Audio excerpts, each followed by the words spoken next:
રવિવારનો દિવસ. આહા, આજે સ્કૂલ નથી, લેસન નથી, બસ આરામ કરો અને રમવા જાઓ.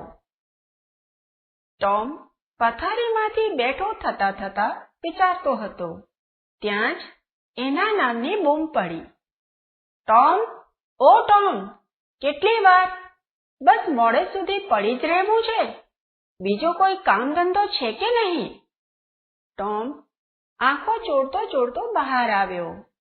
તેણે માસીના હાથમાં ચૂનો કરવાની મોટી પીંછી અને બાજુમાં પડેલી ચૂનો ભરેલી ડોલ જોઈ. પોલી માસીનું આ રૂપ અને વસ્તુઓ જોઈ તેને આવનારી આફત થોડી થોડી સમજાઈ ગઈ. જો ટોમ, કેટલાય દિવસથી બહારની દિવાલ રંગવાનું રહી જાય છે. આ ચૂનો અને પીંછી તૈયાર છે. આજે આ કામ પૂરું કરી દેજે. ટોમ ઘડીક ડોલ જુએ ને ઘડીક દિવાલ તરફ. તેને મનમાં દાજ ચડી કે આ દિવાલ રંગવાનો રિવાજ કોણે શોધ્યો? દિવાલ એમ જ સારી લાગે. ભારે હૈયે તેણે એવી જ ભારે ચૂનાની ડોલ ઉઠાવી. બહાર વરંડાની દિવાલ પાસે પહોંચ્યો. અચાનક જ તેના મનમાં એક વિચાર છબક્યો. તેણે પોતાના હોઠ અને જીભને આકાર આપી ખાસ સીટી વગાડી પછી કામ શરૂ કરી દીધું. દિવાલનો એક ભાગ રંગ્યો હશે ત્યાં જ તેનો ભાઈબંધ બેન એ તરફ આવતો દેખાયો. બેનના હાથમાં એક મોટું લાલ ચટ્ટાક સફરજન હતું. તે જોઈને ટોમના મોઢામાં પાણી આવી ગયું. છતાં બેન અને તેના સફરજન પર ધ્યાન આપ્યા વગર તેણે કામ ચાલુ રાખ્યું. બેન ટોમની મજાક ઉડાવવા માટે નજીક જઈને ટોમને ખાસ સીટી મારીને કહે, વાહ ટોમ સોયર, રવિવારના દિવસે કામ. કામ? ટોમે ચૂનો લગાવવાનું ચાલુ રાખી કહ્યું, તું આને કામ કહે છે? કેમ આ કામ નથી? બેને ટોમની મજાક કરતા આંખ મિચકારી. ટોમે તેનું કામ ચાલુ રાખી બેન તરફ જોયા વગર કહ્યું, કદાચ આને કામ કહી શકાય અને ન પણ કહેવાય. જોકે એ જે પણ હોય, ચૂનો લગાવવાની કળા માત્ર ટોમ સોયરને જ આવડે છે. તે ટોમ સોયરને ગમે પણ છે. આટલું બોલી ટોમ પોતાની ખાસ સીટી મારતા મારતા કલાકારની અદાથી ચૂનો લગાવવા માંડ્યો. થોડી વાર થાય, 2 ડગલા પાછળ ખસે, પાછો દિવાલ તરફ જુએ, થોડો વિચાર કરે અને પાછો દિવાલ પર એકાદ 2 લસરકા મારે. થોડી વાર તેની તરફ ઝીણી નજરથી જોઈ રહે ને સ્મિત કરી સીટી વગાડે. ટોમની આ ખુશી દિવાલ ઉપર લાગતા ચૂના જેવી હતી. અંદરથી તો આ કામ ગમતું નહોતું, પણ તે બહાર દેખાવા દેતો નહોતો. બહાર તો માત્ર સીટી અને સ્મિત.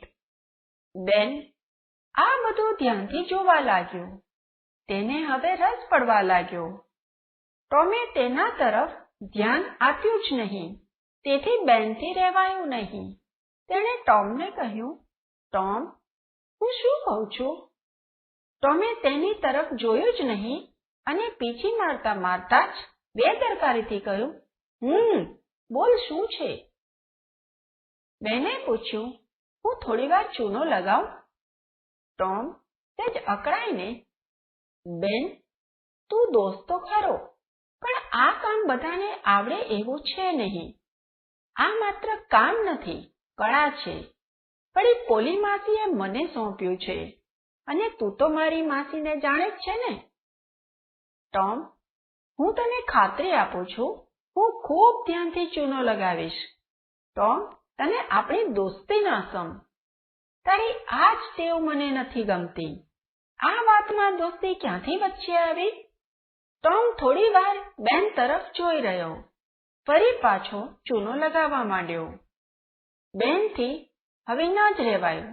તેણે કહ્યું, ટોમ, હું તને અડધું સફરજન આપીશ. સફરજન? ટોમ ગુસ્સાથી કામ કરતા કરતા બોલ્યો, તને શું લાગે છે? વાત સફરજનની છે. આમાં સહેજ પણ ખામી રહી જાય તો મારી માસી મારું કચુંબર બનાવી દે. આવ્યા મોટા અડધા સફરજન વાળા. તું જા ભાઈ, મને મારું કામ કરવા દે.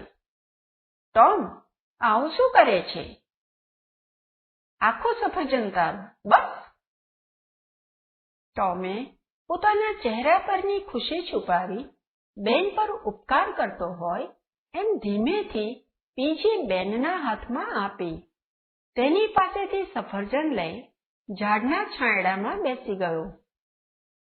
હવે ટોમ પાસે માત્ર 2 કામ હતા, બેનને સૂચનાઓ આપવાનું અને સફરજનના નાના નાના બટકા ભરવાનું. બેન, એમ નહીં, ત્યાં જો, તારા જમણા હાથ બાજુ. હા, એ ત્યાં સહેજ. હા, બસ બસ, સરસ. બેન, તને આવડી જશે એમ લાગે છે. બિચારો બેન પરસેવે રેબઝેબ થઈ ગયો.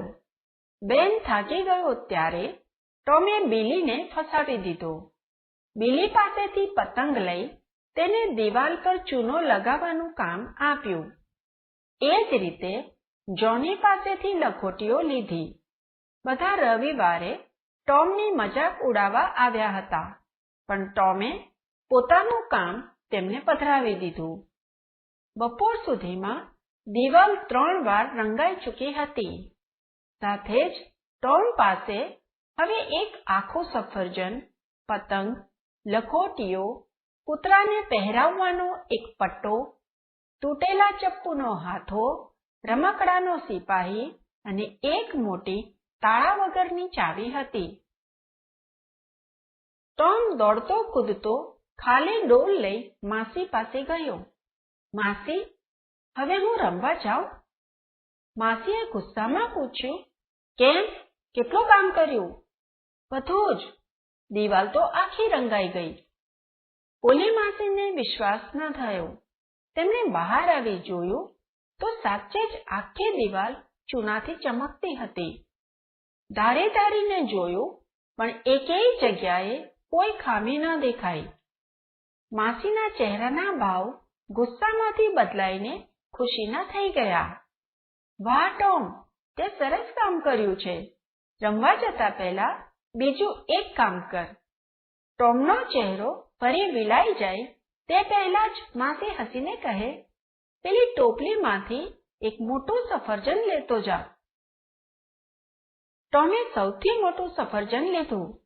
ઘરની બહાર જઈ બૂમ પાડી, માસી, આવું બીજું કંઈ પણ કામ હોય તો કહેજો.